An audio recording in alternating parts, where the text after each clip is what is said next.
Have you ever wondered why some bees are attracted to your skin? These are sweat bees and are found all over the world. They are very small in size and are often confused for the common housefly. Bees are fascinating creatures. They feed on nectar and pollen from flowering plants. Bees all across the world are a great boon to nature, as they help in pollinating the seeds of various plants and induce vegetation. Sweat bees are a type, commonly found in America, and have a painless and harmless bee sting. They are flying insects, and a major source of our honey consumption. What are sweat bees? These bees are a species belonging to the Hymenoptera family of insects, which happens to be the largest congregation of insects such as wasps, ants, bees and sawflies. These bees are specifically from the family of Halictidae, and are found all over the world except in Southeast Asia and Australia. These bees differ in size, and can range anywhere from small to medium-sized bees, 4 mm, 8 mm.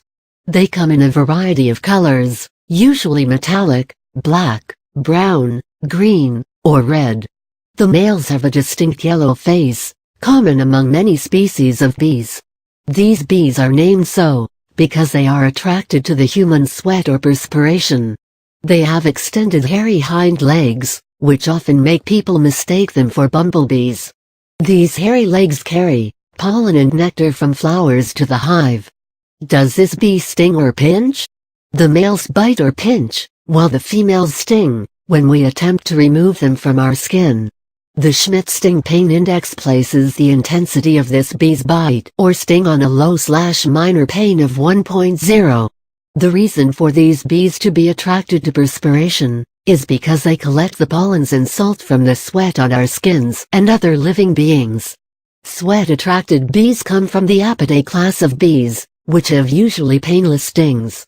Like some types of flying insects such as housefly, this species of bee comes to drink the salt off the skin when it gets dry and hot. Halictidae bees, unlike other types of bees, the sweat bees being typical halictides, make their hive underground or inside tree trunks or hollow wood. They make solitary nests, which will hold only one female bee at a time. However, sometimes the hive may contain a group of female queen bees, who nest together in separate cells within a single nest. These nests do not hold more than a few bees at a time, and they nest in proximity to one another. Therefore, one usually finds a bunch of nests built together underground or in shrubbery roots.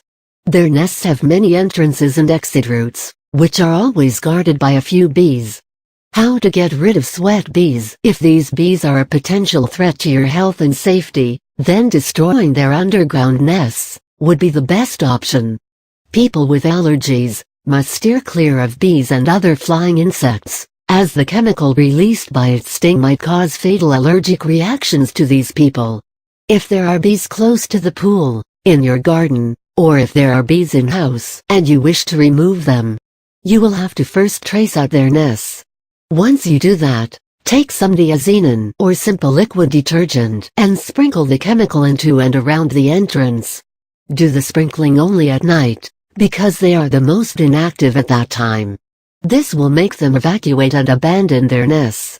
Remember to cover yourself with a protective gear, such as thick clothes, jackets, boots, and mask your face and head.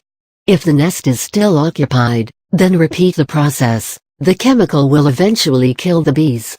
If you are too scared to do this on your own, then call a beekeeper who will gas the area for you, and that will prevent these bees from revisiting that area again. In case you do get stung, do not worry, their sting is absolutely harmless and weak. It's always good to know what to do if a bee stings you.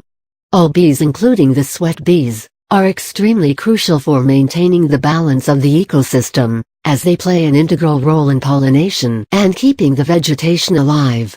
Many prefer to keep them alive and even let them breed, for helping the growth of their garden vegetation.